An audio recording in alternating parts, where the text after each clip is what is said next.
সবচেয়ে বড় কবিরা গুনাহ কোনটা তোরা জানো নাকি? সাহাবারা বললেন, আপনি সবচাইতে ভালো জানেন ইয়া রাসূলুল্লাহ, আপনি বলেন। বিশ্বনবী বললেন, সবচাইতে বড় কবিরা গুনাহ আল্লাহর সাথে শিরক করা। হেলান দিয়ে। 2 নম্বরে উকুকুল ওয়ালিদাইন, মাতা পিতার অবাধ্য হওয়া। 3 নম্বরটা যখন বলবেন হেলান থেকে উঠলেন এভাবে, সিরিয়াস। 3টা কবিরা গুনাহ তোমাদের বলবো না, বলেন। 2টা বলছে হেলান দিয়ে, একটা হচ্ছে আল্লাহর সাথে শিরক করা, 2 নাম্বার হচ্ছে মাতা পিতার অবাধ্য হওয়া। 3 নম্বরটা যখন বলবেন, ওয়াকানা মুত্তাকিয়ান, তিনি হেলান দেওয়া ছিলেন, ফাজালাসা, সিরিয়াস হয়ে বসলেন।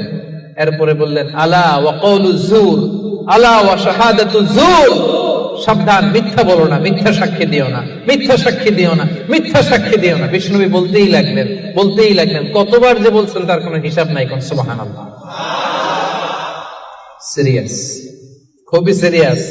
কারণ মিথ্যা সাক্ষী সমাজে বাতিলকে প্রতিষ্ঠিত করে, জালিমকে প্রতিষ্ঠিত করে।